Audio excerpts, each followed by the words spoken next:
大家好，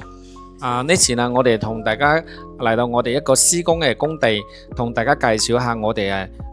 每一種工藝施工過程中係點樣施工嘅因為我哋呢以前呢同大家介紹嗰啲係全部係做好啲工地，所以呢我哋呢次呢同大家嚟睇睇我哋現場每一個工藝係究竟係點樣施工嘅俾大家一個放心。咁呢個區域佢本身呢，而家 book 咗啦。呢個區域呢，佢本身呢個位置呢有個飄窗，有飄窗呢 book 咗呢個飄窗之後呢，呢個位置呢，我會整一個書台，整個書台呢下邊呢，就呢個位置可以整啲收納櫃咯，收納櫃。同埋你睇到上邊呢個位置，我打咗好多窿，打咗呢啲窿啊，呢個窿呢就係到後期呢，我會用一個比較簡單嘅即係低成本嘅方法做一個新風，即係每一個房我哋都有提前而家即係有打呢啲窿，全部有打好呢啲空調走呢啲管又全部暗藏好呢啲管。呢個位置打咗兩個窿，點解打兩個窿呢？只有係為咗走我哋水管打呢兩個窿。點解要打即係穿響呢個位置穿入去呢？因為呢個後邊一個係工位嚟因為到時我哋嗰個飲水機會裝響呢個位置，裝呢個位置，我哋隔離嗰度呢會有個洗衣機，呢，到時呢直接咁樣水直接咁樣穿過去，所以速度係比較快嘅用水嘅速度係比較近啲咯。咁而家入到呢個廚房呢個位置，廚房呢個窗呢，我係拆咗呢個窗啦。佢點解要拆咗呢個窗呢？因為佢以前嗰個窗呢係個質量係比較差，同埋呢因為佢本身比較窄啦，我想到時我哋嗰個台面伸過去同呢個窗係平嘅係平埋一齊，所以呢個窗到時一定要拆咗呢個窗先可以做得到。如果唔拆呢個窗嘅話，就做唔到我嗰個台面同呢個窗係平曬嘅咯。同埋轉過嚟到時呢個位置會整平佢，到時我會整一個櫃冚入邊呢個位置。咁呢個水呢係即係佢因為呢個係頂樓，我哋打咗呢個水，你睇到呢個水未啊？呢個水其實係好細水壓太低啦，所以呢我哋後期呢響呢個位置會增加一個增壓泵咯，增壓泵即係俾佢個水壓係大啲咯，因為呢個水太細啦，呢個水。咁而家睇到呢啲，我有到時後期有好多嗰啲掃地機器人嗰啲熱水爐煤氣表同埋我有裝個軟水機呢啲全部我哋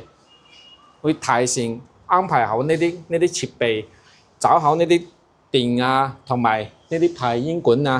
上邊嗰啲排煙管我哋而家有即係呢啲窿有提前打好咯。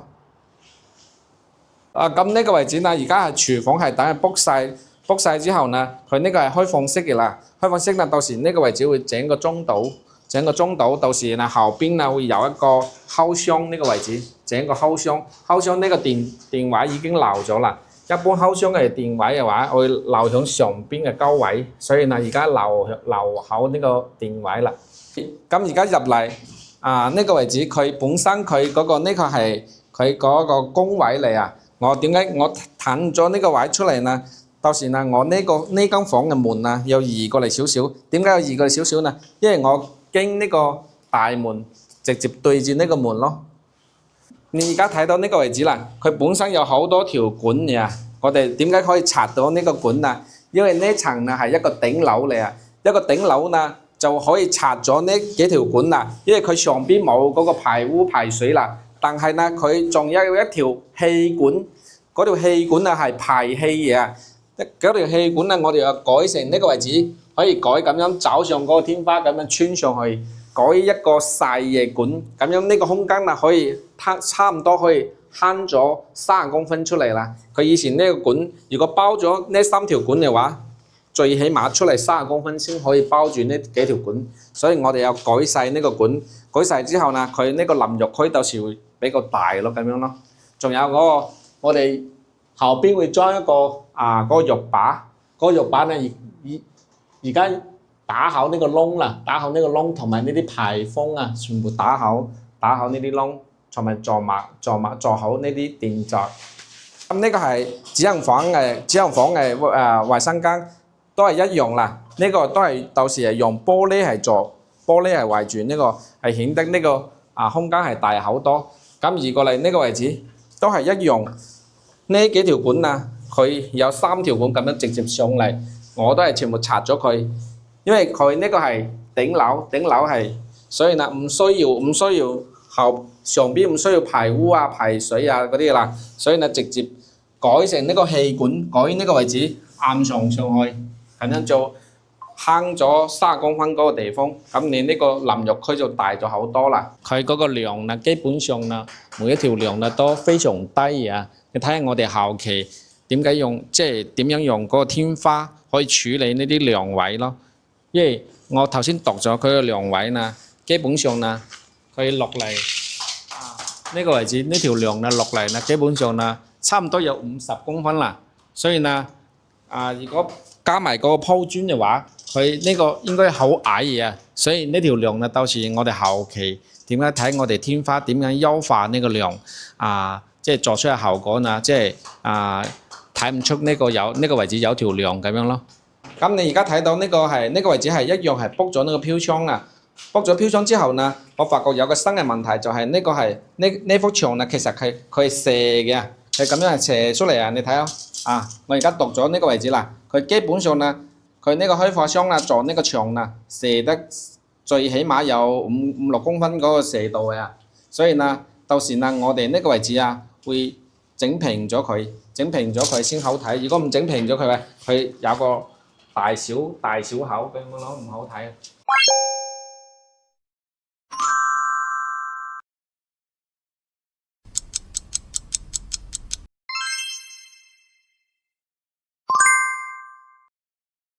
今次呢嚟到呢度工地呢，你睇到就係呢啲板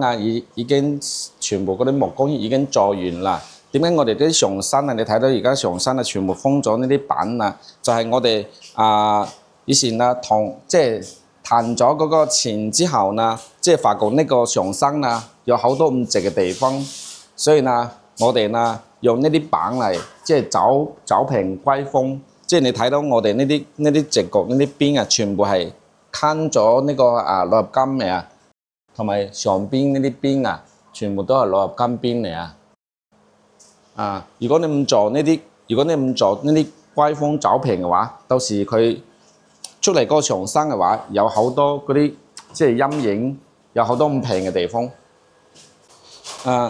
咁我哋找呢啲即係用呢啲板嚟走平之後你睇下我哋嗰個地腳線，即係下邊我哋以前貼磚之前已經即係諗咗呢個到時會裝一個即係金屬嗰個地腳線啦。因為呢個地腳線佢有個特點係佢有凹入去嘅，佢凹入去，所以你一開始你貼磚應該呢塊磚要插入去牆身入邊。如果你同呢個牆身平嘅話，到時會睇到入邊嗰啲水泥。所以呢啲全部都係前期都要諗好呢啲問題先可以搞得好嘅。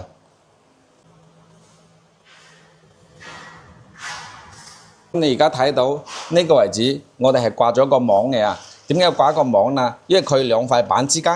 佢中間有條縫。我哋係油漆師傅已經填好呢個縫啦，但係即係為咗即係後期經佢要開裂嘅問題，呢個位置會掛咗網。你睇下上邊呢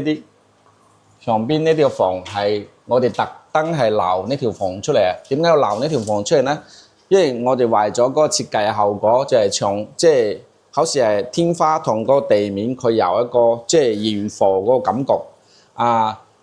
仲有一個問題就係我撈呢條縫嘅話，就係為咗有時嘅話，你呢個板穿過嗰個頂到嗰個天花頂嗰時有時時間長嘅話，佢有開裂嘅問題，所以我哋特登要撈條縫出嚟，咁樣嘅話佢就以後冇呢個開裂嘅問題啦。咁你睇到上邊呢條槽係咩嚟呢？就係我哋呢個位置到時我哋裝一個口口袋嗰個門，呢個門啊，就我哋提前啊，為咗呢個效果又好睇。以前好多嗰啲鬥鬼啦，佢哋都係突出嚟，或者係嗰個縫係好大啊。我哋用呢個縫嘅話，大概係1.5公分左右，所以呢，佢呢個縫啊，到時係一個非常側邊嘅一個縫嚟啊。佢要即係要裝呢個效果嘅話，你一定要提前，呢啲係提前全部裝上去先可以做得到。咁你而家睇到呢個位置啦，我哋已經裝咗一個空調嗰個義賣嗰個管入去啦。點解要提前預裝呢？即係我哋要即係為咗以後嘅效果，我哋嗰個機直接冚上去以後呢，就睇唔到呢條喉，所以呢，我哋要提前裝呢啲空調管啊，同埋排水啊，提前裝上去。咁而家睇到我哋呢個空調呢個係裝咗個風管機，呢個風管機呢個位置呢，我哋呢個邊呢係裝咗個極簡邊嘅，呢個極簡邊啊佢係暗藏喺入邊嘅，所以呢呢個框要提前移埋呢個框。咁你而家睇到我下邊係冇一個回風嘅，我係做咗一個回風喺呢個位置，出風喺呢個位置，所以呢下邊佢有開一個維修口。呢個維修口呢，佢有咩功能呢？你睇下呢個維修口佢呢啲邊啊，我為咗做咗嗰個側邊嘅話，我哋全部用呢個鋁合金。你睇到鋁合金全部係框住呢個框嚟啊。但係上邊啊，我擺咗好多條線，你睇到有嗰啲網線係咪啊？有嗰個光纖。呢個點解要放喺呢個位置呢？到時呢，我成個屋即係客廳呢個屋基本上呢個位置會裝個 WiFi， 裝喺呢個頂呢個。所以啦，你到時呢嗰個入邊嗰個信號會比較好啲咯。大家而家睇到呢個係門，呢個係一個工位嘅一個門，但係呢，我哋呢個門係裝咗一個隱形嘅門啊。你睇到我哋呢個係一個硬板嚟啊，我哋硬板同埋呢個門框係平嘅啊，睇到未啊？所以呢啲係話要提前預裝呢啲門啊。你睇下呢啲邊都係平嘅打開之後呢係咁樣嘅我哋呢個上面呢個頂。其實呢，我哋漏咗個縫係大概係6個厘，6個厘批完灰之後呢，佢大概就有3個厘啦。所以呢，呢啲要預留得非常即係準確先可以做得到呢啲。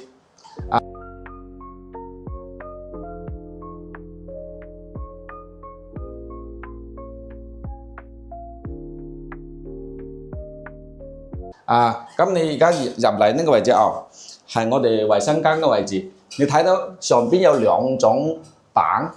佢呢2種板點解要用2種板啊？呢種係一種石膏板，呢種係一種龜蒜蓋板。呢2種板佢有一個特點就係呢種板佢唔經水嘅，呢種係水泥板嚟啊。因為點解要衛生間要用呢種板嘅話？因為衛生間經常有水氣有水氣焗上嚟。焗上嚟嘅話，如果要裝呢種板嘅話，時間一長嘅話，佢會甩灰，所以呢，我哋揀咗呢種唔怕水嘅板，所以你要睇到有2種顏色嘅板咯。咁大家已經睇到呢個係有一條嗰個鋁合金條啊，呢個鋁合金條呢係我哋，因為我哋呢個位置呢，到時會裝呢個玻璃，因為裝個玻璃所以呢，我哋有唔想。有啲人裝玻璃嘅話，佢呢個位置會有個框嘅，佢有個框嘅話，我覺得呢個框嘅話唔好睇咯。所以呢，我哋呢啲框呢響預埋響入邊，到時呢佢呢個框做完之後呢，呢個框係睇唔到嘅。所以呢貼磚之前呢，呢啲金屬條呢要提前預埋呢啲金屬條先可以做得出嗰個效果。咁你睇到呢個天花上邊，而家係裝咗個設備響上邊開咗窿啦。呢個設備呢就係我哋呢個係浴把，呢個浴把佢係好細條嘅佢有個特點就係開個細細嘅窿，佢如果係壞咗係點辦？即係點算呢？壞咗嘅話，佢下邊咁樣落咗呢4個螺絲嘅話，呢個機可以掹出嚟，咁樣嘅話你唔使開維修口，下邊嗰個天花嘅話就睇上去比較即係公正啲咯。咁你睇到我哋嗰啲上身我哋全部基本上係用咗一塊豆頂嗰個硬板啦。但係呢，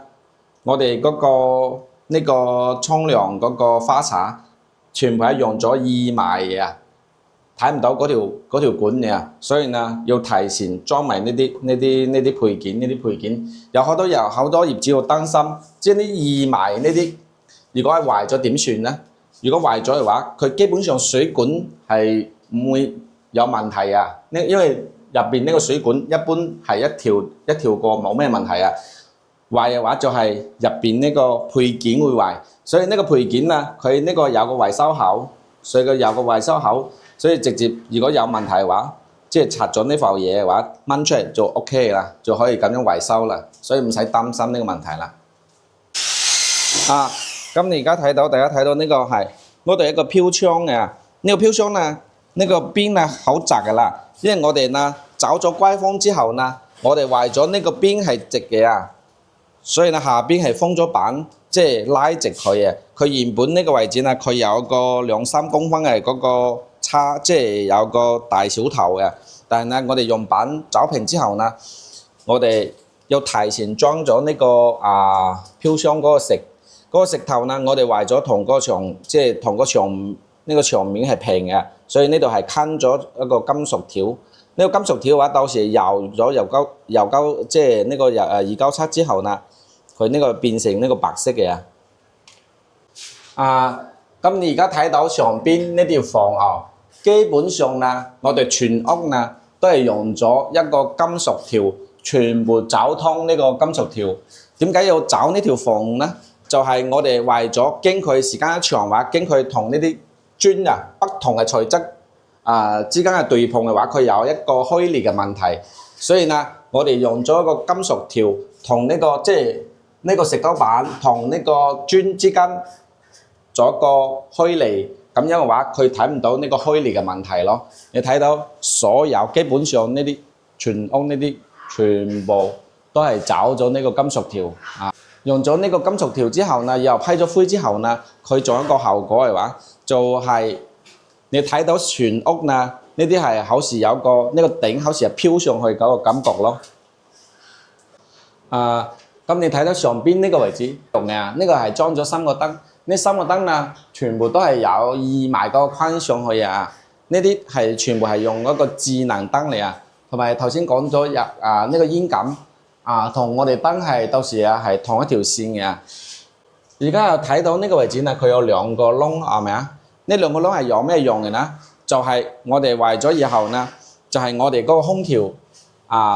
裝完之後呢，睇唔到嗰條空調口，所以呢我提前2口呢個窿嘅位置，要重新打咗呢個窿。下邊呢個窿係有咩用嘅呢？下邊呢個窿呢，就係我哋為咗呢個係房間嚟啊！我哋基本上每一個房間呢，都有一個獨立式嘅生風。呢個生風機呢，佢同嗰啲中央生風嗰啲唔一樣，佢係獨立式嘅。佢每一個房間你只有裝一台咁樣嘅機，你呢個房間就可以換氣嘅啦。咁樣佢有咩特點呢？佢就係比較平啲咯。因為你直接開呢個房間，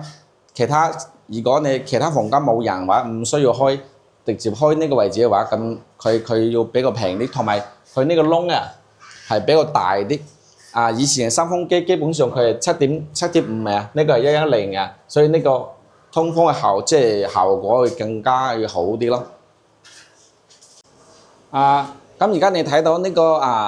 呢個五金啊，佢係一個燈嘅嗰個框架嚟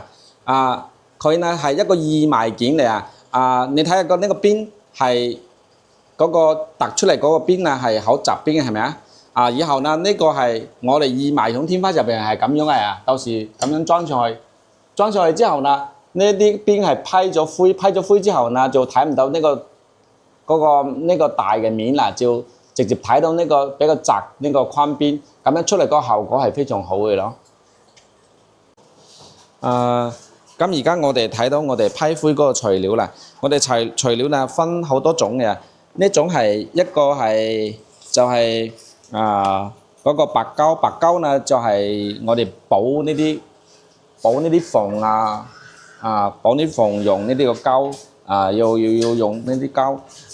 呢個睇我呢個骨匠呢個骨匠嘅話，呢個係一個比較出名嘅牌子嚟啦。呢個有個好處，就係你批即係用呢個材料，佢有個好處啊，就批咗之後呢，即係佢永遠都唔會甩落嚟啊！如果你用差嘅話，時間一長嘅話，佢呢啲灰佢會甩落嚟。呢一種嘅話，即係基本上啦，幾十年都唔會甩落嚟啦呢種。所以呢，佢呢種材料係非常好嘅。咁而家呢個佢有兩種膠，即係呢種膠係保我哋嗰啲防啊要用到呢個膠。啊，呢種係一個咩呢？呢種係立邦嘅嗰個基層嗰個界面劑。呢個界面劑嘅話，就係有啲地方啊，有啲牆身啊，佢即係本身佢係好鬆嘅啊。我哋要油一次呢個界面劑，油咗之後呢，佢成個牆身呢係非常嗰個即係加固咗嗰個牆身嘅啊。所以呢，佢批灰如果你唔油呢啲嘅話，佢批灰呢係好鬆嘅啊。油咗之後呢，佢批咗灰之後呢，佢成個嗰個牆身係比較實嘅啊。